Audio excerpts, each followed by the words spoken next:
স্বরচিত কবিতা আবৃত্তি করছি। আমি কবি মোহাম্মদ আব্দুল মজিদ। আমার কবিতার নাম আলো নিভে যায়। জীবন নদীর তীরে নির্জনে একেলা দাঁড়িয়ে ভগ্ন হৃদয়, আর্তচিৎকার করুণ সুর সেরাতারে সেতার বাজায়।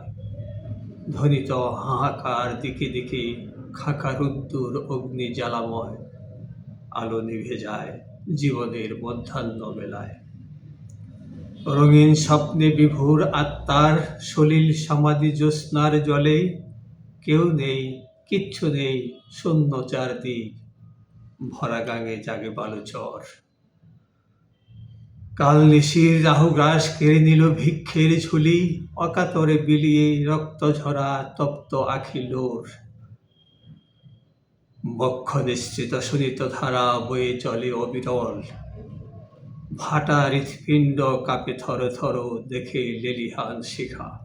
স্মৃতির কিনারে দাঁড়িয়ে কাঁদে স্মৃতিময় করুণ নিঃশ্বাস। অগ্নিস্ফুলিঙ্গ ঠিকরে পড়ে ঝাঁঝরা করে স্মৃতির পাতা। নিয়তির একই নির্মম পরিহাস। ধন্যবাদ।